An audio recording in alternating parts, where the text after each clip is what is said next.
Es un proyecto compartido por mi sobrino y mío, que bueno, él estaba visitándome en aquel momento, yo trabajaba allí como periodista, y bueno, es un trabajo que hicimos conjuntamente, son imágenes de los dos. Yo he editado un poquito, muy poco las imágenes, básicamente para pues dar algunos puntos de información o de comentarios sobre lo que estaba ocurriendo, ¿no? Es un documento, no es un documental, es decir, no está editado como un documental al uso, con un principio, un fin, una música, una serie de filtros. Es una cosa muy directa, de cómo se percibía en la calle los días posteriores de pues, aquel evento, el atentado contra las Torres Gemelas. Y ahí creo que hay unas imágenes bastante bonitas, bonitas en el sentido de interesantes por que tuvimos la fortuna. Yo tenía una credencial de periodista y bueno, pues eso nos dio un acceso un poco mayor al de la gente pues, que no era periodista. Y bueno, tuvimos acceso a una zona pues, más cercana a lo que era la zona cero, no a la zona directa porque estaba totalmente acordonada, pero sí en una zona en la que se vio claramente pues, el nivel de destrucción, ¿no? Y luego hay también otras imágenes, como veréis, que fueron, digamos, desde el punto de vista humano, muy dramáticas, situaciones muy dramáticas que correspondían, por ejemplo, como vemos un poco, a los familiares de las víctimas que pues, habían acudido en masa a un centro neurálgico, un centro digamos, de recogida o acogida, y buscaban desesperadamente cualquier información de sus familiares, ¿no? Poniendo carteles, fotos y demás, ¿no? Y a mí lo que más me afectó como persona es que ellos veían al periodista casi como una cadena de salvación. Es decir, parecía que te venían a hablar a ti y te decían, no, es que como que tú ibas a poder hacer algo, ¿no? Y eso fue bastante duro porque además te coincidías con gente, bueno, coincidí con gente varias veces que mantenía una esperanza que no era real, ¿no? Como luego se demostró. Y en esos momentos posteriores, que fueron el día 12-13, estaban todos muy a flor de piel, pues fueron cosas, yo creo que de resaltar desde el punto de vista humano, ¿no? No sé si se percibirá bien las imágenes, está captado en las imágenes, pero no sé si llegará, no lo sé. Y yo creo que básicamente es eso, el concepto de la presentación o digamos, de lo que estamos haciendo aquí hoy no es tanto como que yo proyecte todos los vídeos, sino que pues hablamos un poquito de esto, si hay alguna pregunta por supuesto a contestar, y pues ver igual unos pequeños retazos de cada día que tengo aquí grabados, y luego eso, la exposición va a estar abierto al público. Pues sí, yo también estaré aquí disponible de 7 a 9 los 3 días siguientes, de aquí al viernes. Y bueno, pues si queréis venir y ver con más detalle pues uno de los vídeos, por supuesto, pues está para eso. Luego hay 2 pantallas, una aquí y otra allí, para si hay 2 personas o 2 grupos de personas que quieren ver cosas diferentes, pues para alternar.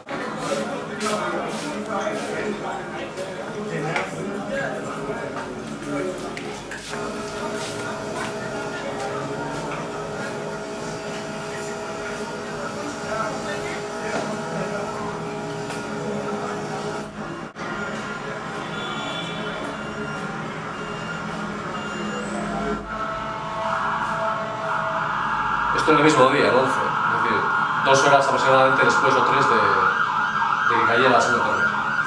A mí lo que me llama la atención siempre que veo estas cosas es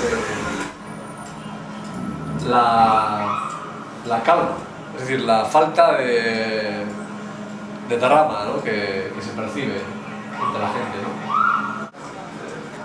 Yo creo que habría gente que era consciente de lo que había ocurrido todavía. Ese penacho estuvo ahí durante semanas. O sea, el humo siguió saliendo por semanas.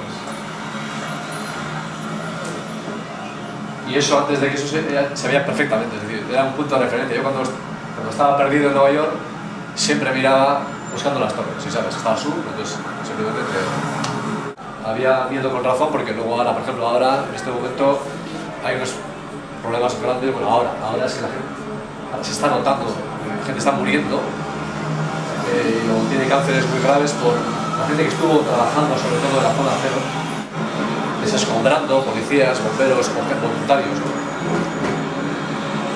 Yo nunca iba a trabajar tan temprano, siempre entraba más tarde por mi trabajo, pero aquel día teníamos una reunión que era temprano y fui. Yo llegué a trabajar a las 8:30 más o menos. Pues si no me hubiera quedado en Brooklyn, no sé, o a lo mejor hubiera, no sé, lo que hubiera pasado, pero bueno. Y otra cosa que es una coincidencia, pero yo siempre he pensado mucho sobre esto, es que ese día, cuando iba a trabajar, y además que se me quedó grabado, porque vi y no veía, ibas en el metro y ves muchas veces veía muchas veces a gente judía, ¿no? Judíos ortodoxos, ¿no? Con el gorro, el sombrero que llevan de ala ancha y tal. Eso no es infrecuente. Lo que era muy frecuente, de hecho no recuerdo nunca, era ver a personas vestidas al modo pues árabe, por ejemplo, con chilaba o tal, un poco tradicionalmente lo que se llama, lo que entendemos por no sé, por vestir árabe, ¿no? O musulmán, o no sé, Medio Oriente. Y aquel día, es que me acuerdo además porque era una persona sentada con eso, así, o sea, vestida así, y salió, además, se apeó, me acuerdo, en una de las estaciones de la zona cercanas a la zona C, que no tiene nada que ver, por supuesto, con nada, pero son cosas que no recuerdo ni antes ni después de haber visto no sé, igual vería y no me acordaba y no se me quedó, pero aquí se me quedó. Durante los 2 meses es que el espíritu colectivo de la ciudad cambió. Es decir, Nueva York es una ciudad muy agresiva, muy fuerte, mucho ruido, la gente es muy directa.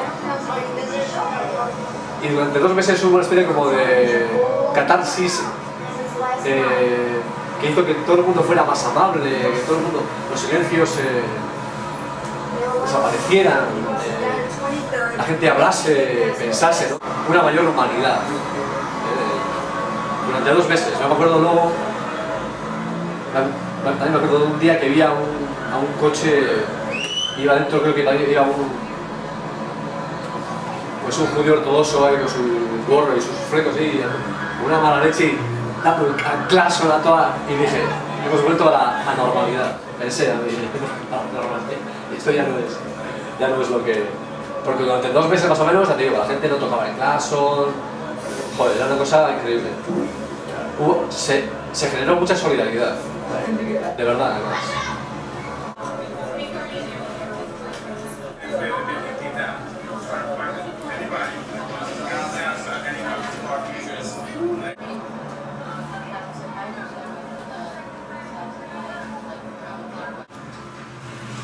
Ahí se ve en el vídeo, igual no lo vemos ahora, pero se ve pues eso, pilas y pilas de comida que al final nadie utilizaba, pero bueno.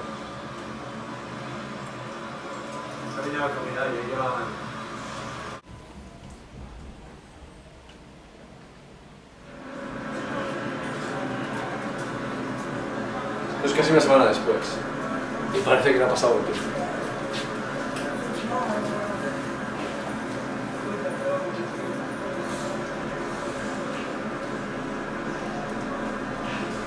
Ya vemos ya...